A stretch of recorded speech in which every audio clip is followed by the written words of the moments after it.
आयुर्वेद के अनुसार चैत्र के महीने में भूल कर भी न खाएं ये 7 चीजें, वरना बिगड़ सकती है सेहत।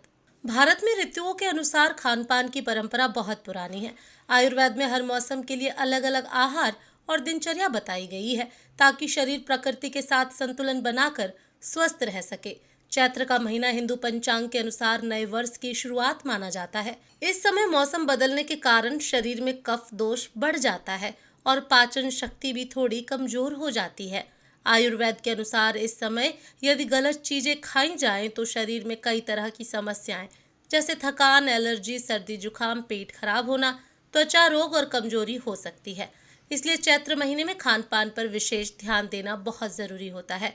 आज इस वीडियो में हम आपको आयुर्वेद के अनुसार 7 ऐसी चीजों के बारे में बताएंगे जिन्हें चैत्र के महीने में खाने से बचना चाहिए, क्योंकि ये आपकी सेहत को नुकसान पहुंचा सकती हैं। नंबर 1, ज्यादा तली भुनी चीजें। चैत्र के महीने में सबसे पहले जिस चीज से बचने की सलाह दी जाती है वह है ज्यादा तली भुनी चीजें, जैसे समोसा, कचौड़ी, पकौड़े, चिप्स और बाजार की फ्राइड स्नैक्स। इस मौसम में शरीर में कफ दोष पहले से ही बढ़ा होता है और तली भुनी चीजें कफ को और ज्यादा बढ़ा देती हैं। इससे पाचन तंत्र पर दबाव पड़ता है और कई तरह की समस्याएं होने लगती हैं। तली भुनी चीजें खाने से ये समस्या हो सकती हैं।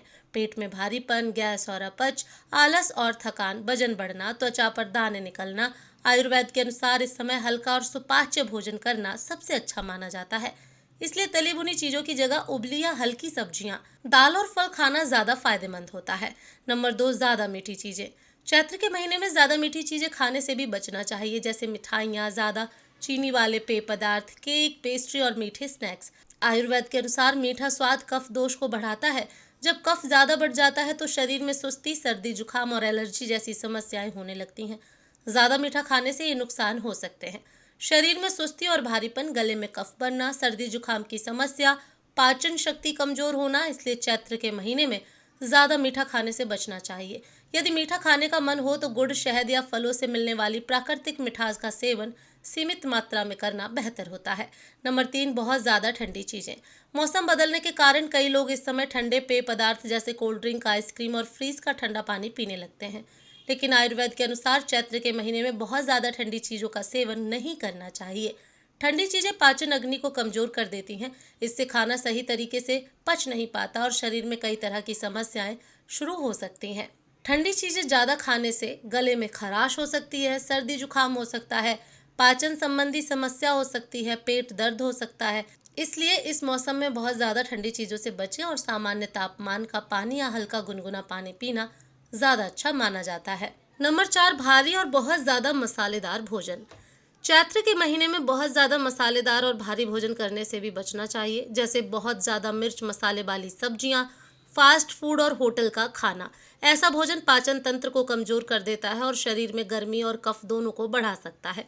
इससे पेट से जुड़ी समस्याएं जल्दी होने लगती हैं। मसालेदार और भारी भोजन के नुकसान: एसिडिटी हो सकती है, गैस हो सकती है, पेट दर्द हो सकता है, त्वचा पर एलर्जी हो सकती है। इसलिए इस मौसम में हल्का और संतुलित भोजन करना ज्यादा फायदेमंद होता है। दोस्तों, आप ये वीडियो कहाँ से देख रहे हैं और आपको ये वीडियो कैसी लगी, हमें कमेंट में जरूर बताएं। नंबर 5, ज्यादा दही और डेयरी उत्पाद। आयुर्वेद के अनुसार चैत्र के महीने में दही का सेवन बहुत सीमित मात्रा में करना चाहिए। खासकर रात के समय दही खाने से बचना चाहिए। दही कफ को बढ़ाता है और इस मौसम में कफ पहले से ही ज्यादा होता है।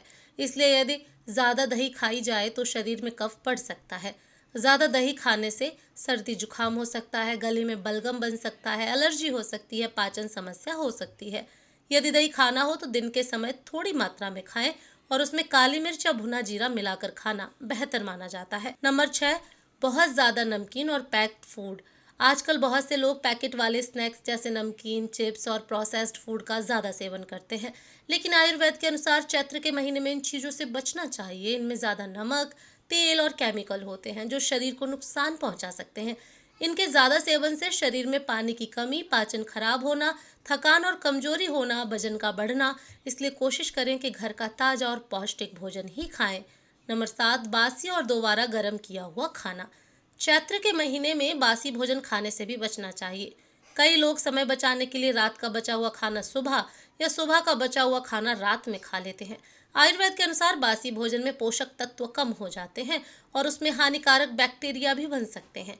बासी खाना खाने से पेट खराब होना, गैस और अपच होना, शरीर में आलस होना, इम्यूनिटी कमजोर होना, इसलिए कोशिश करें कि हमेशा ताजा भोजन ही खाएं। चैत्र महीने में क्या खाना चाहिए? जहां कुछ चीजों से बचने की सलाह दी जाती है, वहीं आयुर्वेद में कुछ चीजों को खाने की सलाह भी दी जाती है ताकि शरीर स्वस्थ बना रहे। चैत्र के महीने में ये चीजें खाना फायदेमंद माना जाता है। हरी सब्जियां, मौसमी फल, मूंग दाल, जौ, नीम के पत्ते सीमित मात्रा में, गुनगुना पानी, ये चीजें शरीर को हल्का रखती हैं और पाचन शक्ति को मजबूत बनाती हैं। आयुर्वेद हमें सिखाता है कि यदि हम प्रकृति के अनुसार जीवन जीते हैं तो शरीर लंबे समय तक स्वस्थ रह सकता है। चैत्र का महीना मौसम परिवर्तन का समय होता है, इसलिए इस समय खान पान में थोड़ी सावधानी रखना बहुत जरूरी है। यदि आप चैत्र के महीने में ज्यादा तली भुनी चीजें, मीठा, ठंडी चीजें, मसालेदार भोजन, ज्यादा दही, पैक्ड फूड और बासी भोजन से बचते हैं तो आप कई बीमारियों से खुद को सुरक्षित रख सकते हैं। सही आहार और संतुलित जीवन शैली अपनाकर आप इस मौसम में भी अपने शरीर को स्वस्थ, ऊर्जावान और मजबूत बनाए रख सकते हैं। अगर आपको स्वास्थ्य से जुड़ी ऐसी ही ज्ञानवर्धक जानकारी पसंद आती है तो वीडियो को लाइक करें और पेज को फॉलो करें ताकि आपको हमारी हर नई वीडियो की जानकारी मिल सके।